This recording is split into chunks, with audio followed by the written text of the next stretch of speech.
जौनपुर के खुटन थाना क्षेत्र में रात लगभग 10 बजे सूचना प्राप्त हुई कि 3 बालिकाएं जो कक्षा 8वीं में पढ़ती हैं वह सुबह लगभग 9:30 बजे अपने घर से स्कूल के लिए निकली थी। तीनों एक ही कक्षा में एक ही स्कूल में पढ़ती थी। उसके बाद जब वह घर वापस नहीं आई, घर वालों ने उनकी छानबीन तलाश शुरू की तो पता चला कि वह तीनों लड़कियां स्कूल नहीं गई।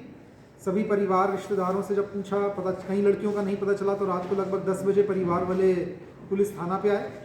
मामले की गंभीरता को देखते हुए तत्काल मुकदमा पंजीकृत कर लड़कियों की तलाश शुरू की गई। इसमें तत्काल सर्वेलांस टीम को लगाया गया और सभी जितने वरिष्ठ अधिकारी हैं वह केस की छानबीन के लिए लग गए। बिल्कुल ब्लाइंड केस था हमारे लिए। छानबीन के दौरान हमको पता चला कि उनमें से एक लड़की की बहन के द्वारा उसको लॉकडाउन के दौरान एक मोबाइल फ़ोन दिलवाया गया था। उसका नंबर हमको प्राप्त हुआ।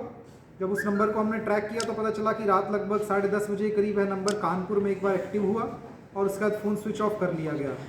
तत्काल हमारे द्वारा एक टीम कानपुर के लिए रवाना की गई और कानपुर से जहाँ जहाँ जाने की संभावना हमको लग रही थी उस हिसाब से अपनी टीमों को हमने अलग अलग जगह पे पोजीशन किया।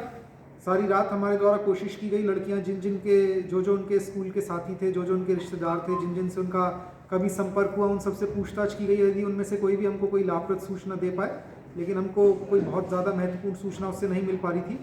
सुबह लगभग 7 बजे करीब उनमें से एक फ़ोन आगरा में ऑन होता है और तुरंत ऑफ हो जाता है। इसको देखते ही तत्काल हम आगरा और उससे संबंधी उसके आसपास के जितने भी जनपद हैं उन सबके पुलिस अधीक्षक महोदय से मेरे द्वारा बात की गई और उनसे रिक्वेस्ट किया गया कि जो भी बसें कानपुर की साइड से वहाँ जा रही हैं उनकी, या जो भी गाड़ियाँ जा रही हैं उनकी कृपया करके तलाशी करें। और लड़कियों की फ़ोटो उनको दी गई। यमुना एक्सप्रेसवे से जितनी भी बसें जा रही थी उन सब की तलाशी शुरू करवाई गई। और मुझे खुशी है कि मात्र 10 घंटे में जौनपुर पुलिस ने नोएडा पुलिस कमिश्नरेट की टीम के साथ मिलकर के तीनों लड़कियों को सकुशल बरामद किया। नोएडा पुलिस कमिश्नरेट की टीम ने चेकिंग के दौरान उन तीनों लड़कियों को सकुशल बरामद किया। और इसमें जो एक महत्वपूर्ण बात है जिसके लिए आज ये प्रेस कॉन्फ्रेंस बुलाई है, जो आप लोगों के माध्यम से मैं सभी बच्चों को और उनके माता पिता को एक आवश्यक संदेश देना चाहूँगा कि इन तीनों लड़कियों से जब हमारे द्वारा पूछताछ की गई तो पूछताछ के क्रम में इनके द्वारा बताया गया कि यह अपने सपने साकार करने के लिए मुंबई जा रही थी। कक्षा 8वीं की पढ़ने वाली 3 लड़कियां, और इनके पास जो स्मार्टफोन था उसके माध्यम से इनका किसी से संपर्क हुआ या जो भी इनको मुंबई के बारे में पता चला तो इनको ऐसा लगा कि मुंबई बहुत एडवांस शहर है, वहाँ जाकर के यह अपने सपने साकार कर सकते हैं। इनके पास मात्र 2,500 रुपया था। तो सभी पेरेंट्स से मेरी एक खास रिक्वेस्ट है कि आज के तकनीकी युग में जहाँ बच्चों को टेक्निकल गैजेट्स की जानकारी ज़रूरी है, वहाँ सभी अभिभावकों के लिए बहुत आवश्यक है कि वे अपने बच्चों को यदि मोबाइल फ़ोन और ऐसे टेक्निकल गैजेट्स दे रहे हैं तो इस चीज़ का अवश्य ध्यान रखें कि कहीं ऐसा तो नहीं कि बच्चे उसके माध्यम से कहीं किसी गलत व्यक्ति के संपर्क में आ रहे हैं या कुछ गलत चीज़ें उससे सीखने को उनको मिल रही हैं।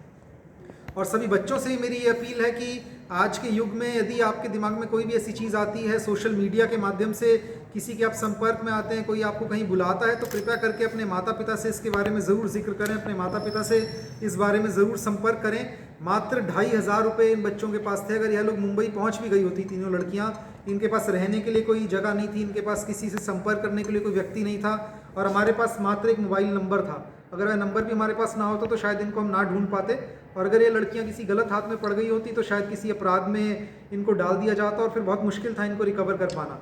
इस करके सब बच्चों से मेरी विशेष रूप से अपील है कि यदि कोई आपसे संपर्क करता है, कोई आपको कहीं बुलाता है, तो सतर्क रहें। ये हो सकता है कि वह आपको उसकी मंशा जो है वो ठीक ना हो और फिर आप अपराध के किसी ऐसे चंगुल में फंस जाएं जिससे निकाल पाना हमारे लिए बहुत मुश्किल हो।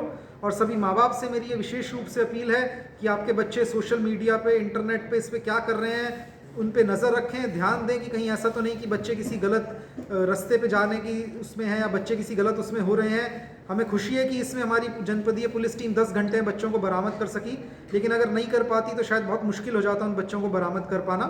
इस टीम में तत्काल रिकवरी करने के लिए, तत्काल कार्रवाई करने के लिए मेरे द्वारा थाना खुटन पुलिस टीम और सर्विलांस टीम को 10,000 रुपये के नकद इनाम की घोषणा की जा रही है। किस तरह का सपने